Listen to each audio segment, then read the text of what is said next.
నమస్తే అన్న అందరికీ నమస్కారం. కువైట్ ఎయిర్పోర్ట్ మీద మనం చూసుకుంటే 2 రోజుల వ్యవధిలోనే మనం చూసుకుంటే ఇరాన్ డ్రోన్లు మరియు క్షిపణులతో అయితే దాడి చేయడం జరిగింది.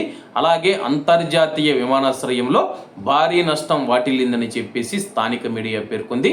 ప్రస్తుతం మనం చూసుకుంటే కానీ ఇంధన ట్యాంకుల మీద ఇరాన్ డ్రోన్లతో దాడులు చేయడంతో మంటలు భారీగా చెలరేగాయి. నల్లటి పొగ కువైట్ ఎయిర్పోర్ట్లోని చుట్టుపక్కల పరిసర ప్రాంతాలలో కమ్మేసిందనమాట. దానికి సంబంధించి అధికారులు కీలక ప్రకటన చేశారు.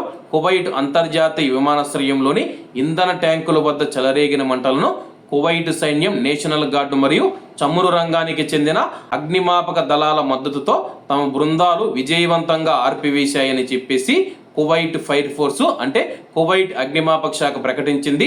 ఇరాన్ డ్రోన్ దాడుల కారణంగా సంభవించిన ఈ మంటలను ఆర్పడానికి 58 గంటల పాటు నిరంతర అగ్నిమాపక చర్యలు చేపట్టాల్సి వచ్చిందని తెలపడం జరిగింది. ఇరాన్ చేసిన ఇంధన ట్యాంకుల మీద డ్రోన్లతో దాడులు చేయడం వల్ల 2.5 రోజుల పాటు మేము కష్టపడి అయితే ఈ యొక్క మంటలను ఆర్పివేశామని చెప్పేసి కువైట్ దేశం పైన ఇరాన్ దాడుల నేపథ్యంలో క్షేత్రస్థాయి తాజా పరిణామాలపైన జరిగిన మీడియా సమావేశంలో కువైట్ ఫైర్ ఫోర్స్ అధికార ప్రతినిధి మరియు మీడియా డైరెక్టర్ అయిన brigadier general Mohammed Al Gharib గారు మాట్లాడుతూ నష్టాలు కేవలం ఆస్తి నష్టానికి మాత్రమే పరిమితమయ్యాయి, ఎవరికి ఎటువంటి గాయాలు కానీ ప్రాణనష్టం జరగలేదని తెలిపారు.